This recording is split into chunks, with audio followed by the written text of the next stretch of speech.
నాకు కోరిక ఉంది, ప్రతి మగాడికి ఉండే కోరికే, నాకు ఆడపిల్ల ఉంటే బాగుండని. కానీ ఎక్కడో ఏదో భయం. ఎందుకంటారు? గేమర్దా, ఒక మనిషి వంట చేస్తున్నట్టు ఇమాజిన్ చేసుకో. ఒక మనిషి కాలు మీద కాలు వేసుకొని కాఫీ తాగుతున్నట్టు ఇమాజిన్ చేసుకో. ఓ మనిషి బట్టలు ఉతుకుతున్నట్టు, ఓ మనిషి డబ్బులు పెడుతున్నట్టు. దేనికి ఎవరిని ఊహించున్నారో నీకు తెలుసు, నాకు తెలుసు.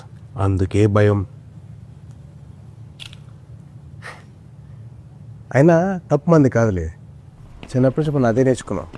ఏడుస్తే అమ్మాయిలు ఎగురుస్తామని, ఆటలు ఓడిపోతే అమ్మాయిలు ఆడుతున్నామని, చివరికి ఉద్యోగం చేయకపోతే ఆడంగిలాగా ఇంట్లో కూర్చుంటామని. ప్రతిసారి అమ్మాయి అనే పదం తక్కువలాగా వాడడం అలవాటైపోయింది. అందుకే భయం. అమ్మాయిగా పుట్టడం వల్ల తను ఎంత సర్దుకుపోవాలో, ఎంత జాగ్రత్తగా ఉండాలో, ఎంత స్వేచ్ఛను కోల్పోవాలో, ఎంత ప్రూవ్ చేయాలో అనే భయం ఉంది.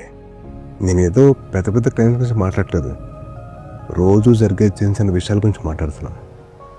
ఆఫీస్లో, ఇంట్లో, పబ్లిక్ స్పేస్లో, ఆన్లైన్లో. అవును, మనం ఎప్పుడు మన అమ్మ, చెల్లి, అక్క గురించి, మన గర్ల్ ఫ్రెండ్ ఆర్ వైఫ్ గురించి, మనతో పనిచేసి మన కొలీగ్ గురించి అసలు ఇంత ఆలోచించలేదే. వాళ్ళు కూడా ఎవరికో కూతురులే కదా బాస్. మనకి కూతురు కావాలనేసరికి ఇంత భయం, ఇన్ని ఆలోచనలు పొడుచుకొచ్చాయా? అసలు నేను ఎందుకు ఇంత భయపడుతున్నా? ఈ భయం తగ్గాలంటే ఏం చేయాలి? నాకు తెలిసి సొల్యూషన్ చాలా సింపుల్ అబ్బా. మనం పెద్ద పెద్ద యుద్ధాలు చేయక్కర్లేదు, తొట్టలో కొట్టక్కర్లేదు.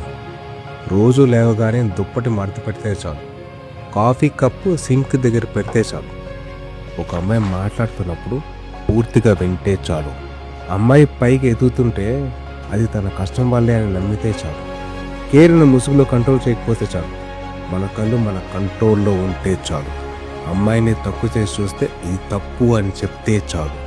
నాట్ ఆల్ మెన్ అని రాయడం కాదు, నాట్ ఆల్ మెన్ అని ప్రూవ్ చేయాలి. రాక్షసులు కొంతమంది ఉంటారు, మాట్లాడకుండా మనకెందుకు లేని దుంకునేవారు చాలా ఎక్కువ మంది ఉంటారు. మరి మనం ఏం చేయాలి? నిలబడాలి.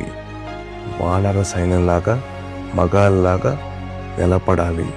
అదే మగతనం. నిలబడతాం.